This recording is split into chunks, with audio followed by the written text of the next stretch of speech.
So we're just starting off what's for dinner tonight. We've both been craving something a little bit exotic, and we decided that since we had everything on hand for butter chicken, that's what we're going to do. So I have a recipe that I found that was a good inspiration, and I'm using it for a little bit modified. And of course, and this is what I'm doing. I'm taking a can of crushed tomatoes and pouring it directly in the bottom of the Instant Pot. I'm just going to scrape it out a bit because I hate watching people who waste things. So there we go. Next, although it's not in the original recipe, I'm putting in 1 diced medium onion. I'm also going to put in 2 teaspoons of minced ginger and 2 tablespoons of granulated garlic because we don't have any other garlic in the house. And also I had this, what looked beautiful until it got nudged on the table. It was a beautiful little fan. You'll get to see one next time. But what's in there is cumin, garam masala, hot paprika, turmeric, cayenne, and salt. Not real salt. We don't use real salt. It's the potassium salt. So I'm just going to sprinkle that right over the top. And then I'm going to mix that up.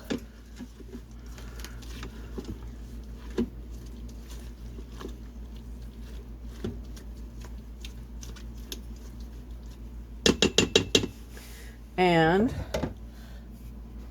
so all of the chicken is on top of the mixture that I showed you with the onions and the spices and the crushed tomatoes. So that's 5 chicken thighs bone in, and I've thrown in a jalapeno that was looking a little sad just for a little bit of extra jolt. What we're going to be serving it with is this cauliflower.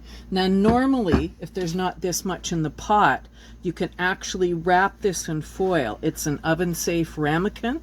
You can use ramekins or you can use stainless bowls and actually put the vegetable on top of it, wrapped in foil, so that it will cook. You're not trying to get fluid on it, you're just trying to cook it.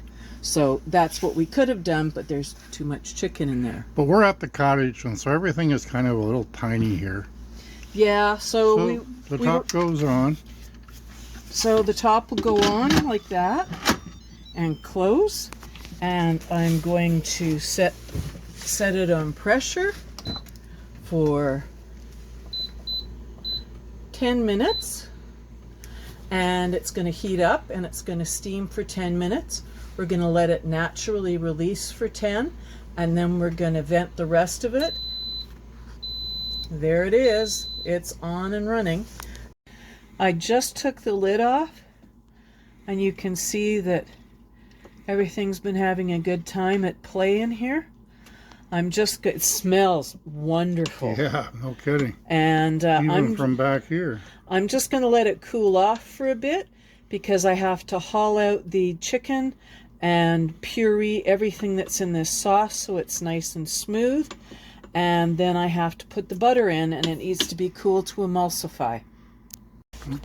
There it is. It's cooled off enough that I'm going to put in the butter and the last teaspoon of Garam Masala to zhuzh it up and make sure that I get all of the butter incorporated. So I'll show you what that looks like. Basically, you just add the butter.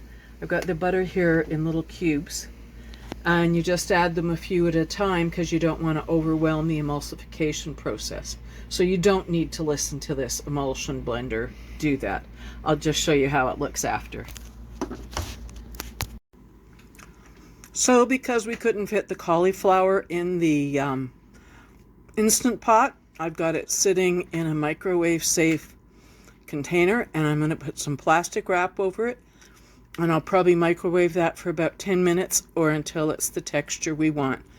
So I'm going to start with 6 minutes and then check it with a fork and see how much it takes after that.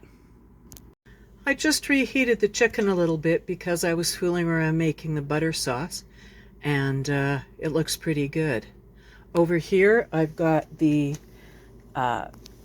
cauliflower, and it's got butter and parsley on it.